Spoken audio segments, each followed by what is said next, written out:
જય હિન્દ, જય ભારત। હમણાં એક અજયભાઈ લોરિયા સેવાય સંપત્તિના ફાઉન્ડેશનના ઓલા ઠાઠ કરેલ છે ને જી સેવાય સંપત્તિ ફાઉન્ડેશન એના નામે ચરી ખાય છે એ અજયભાઈ લોરિયાએ એક વિડીયો અપલોડ કર્યો છે, તેનો હું વળતો જવાબ આપું છું। મારું નામ છે જયેશભાઈ તુલસીભાઈ કાસુંદ્રા। તો એને એવું કીધું, આવારા તત્વો આવીને મને કાંઈ ખ્યાલ નથી, મારી ઓફિસે તોડફોડ કરી ગયા। તો અજયભાઈ લોરિયા, તમને ખબર ન હોય તો કોઈ એવા ગાંડા માણસ નથી કે કોઈને બિનજરૂરી કોઈ હેરાન કરે। અમારે તમારી પાસે પૈસા લેવાના છે, તમે પૈસા નથી આપતા, આજ 12 મહિના થયા, બરોબર, અને આગલા પૈસાને થયા 3 વર્ષ। તો હું તમારા મેચના સટ્ટાનો ભાગીદાર હતો, એ ભૂલી ના જાતા। એ મોરબીની જનતાને હું લાઈવ વિડીયોમાં સંભળાવું છું, બરોબર, અપલોડ હું હવે કરીશ, અને તમે સાંભળજો કે આ હું જે બોલું છું ને એ મારી ફૂલ તૈયારી છે નગર દરવાજાના ચોકમાં એનો જવાબ આપવાની અને એના ખુલાસા કરવાની પણ।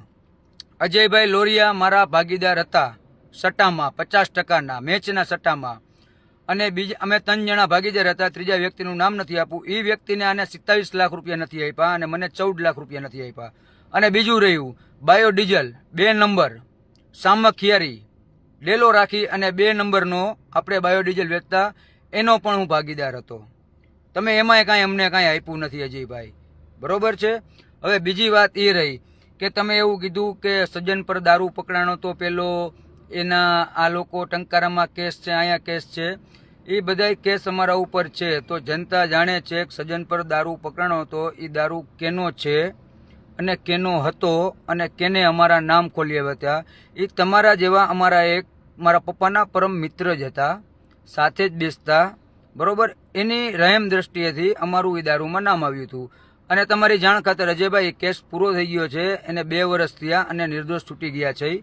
તો ગમે તેવું નામ ગમે ત્યાં નખાવી દે તો કોર્ટ કચેરી છે જ આ જગતમાં, ન્યાય છે જ, ન્યાય મોડો મળે પણ ન્યાય સાચો મળે।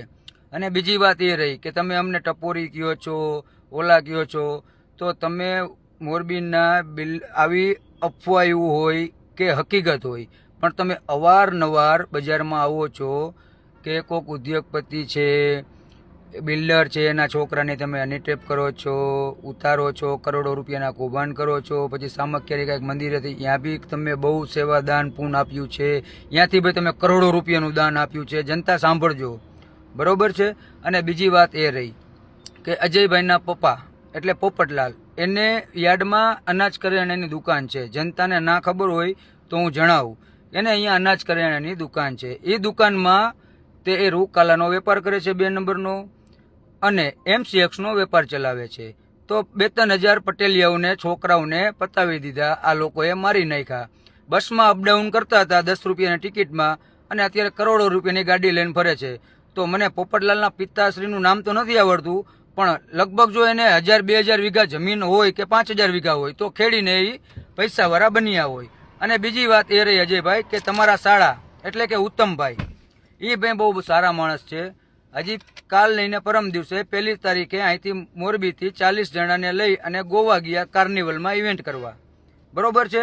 એટલે 2-3 કરોડ રૂપિયાનું એ કામ કરીને આવતા રહેશે। એટલે આવી રીતે જ તમારે મોરબીની જનતાને અને મોરબીના લોકોને, તમે હોય, તમારા શાળા હોય, તમારા પિતાશ્રી હોય, તમારું કામ એક જ છે, પૈસા બનાવો, બધાય ગયા ઘરે, બધાને પાડી દો, અને તમે કેની MCXના વેપારમાં કેની જમીન પડાવી છે એ બી અમને ખબર છે।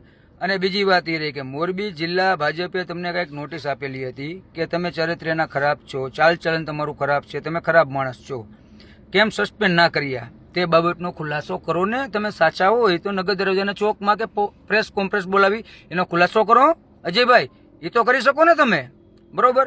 અને અવારનવાર તમારે સાચા છો ખોટા છો તો તમારે મીડિયા સામે કે વિડીયો તમારી પત્નીશ્રી ને લઈને બનાવવા પડે છે। તો એટલા તો ખરાબ માણસ અમે નહીં હોય કદાચ, અને હોય તો જનતા જાણતી હશે, બરોબર છે। અને પટેલ સમાજના કોઈ બી આગેવાન હોય તમે એને ડામી દો, બળ, તાકાત, પૈસા, ગમે તેમ કરીને, બરોબર। અને મોરબીની જનતા જાણે જ છે બધુંય કે કોનું ચરિત્ર સારું છે, કોનું ચરિત્ર ખરાબ છે। હું તો એવું કહું છું કે રિયલમાં સારા માણસ હોય ને એને તમને ઘર ન દેખાડાય, ઘર દેખાડો ને એટલે તમે અડી જાઓ અજયભાઈ, બરોબર છે. એટલે આ બધા તમે જેમ બોલી શકો ને અમને બોલતાય આવડે છે.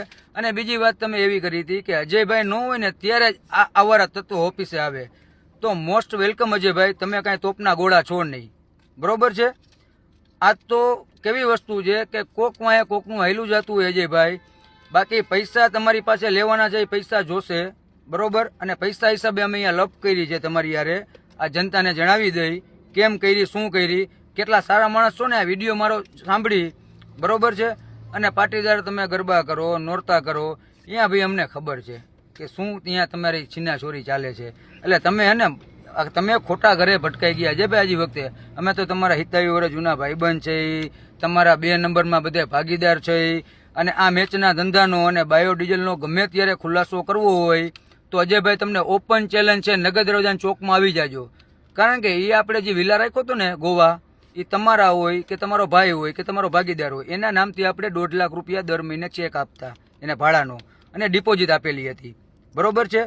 અને કોણ જુગાર રમતા તમારામાં, કોણ તમારા મિત્ર હતા ને કેને તમે કેવા કેવા મિત્રને મા બેનની ગારું દીધી છે ઉઘરાણી હાટું, એ પણ મને ખ્યાલ છે.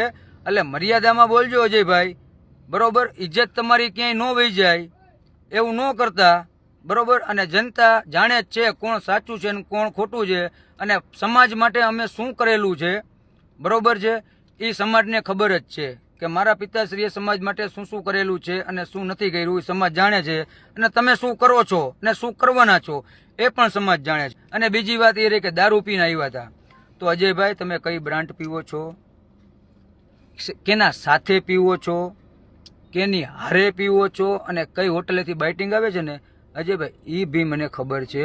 એટલે તમે તમારી મર્યાદામાં રહ્યો તો સારું છે. બાકી બોલતા અમને આવડતું જ હોય. અને મને પણ મોરબી પોલીસ અને ગુજરાત પોલીસ ઉપર ભરોસો છે કે આ વસ્તુનો મને ન્યાય અવશ્ય ને અવશ્ય મળશે. જય હિન્દ, જય ભારત.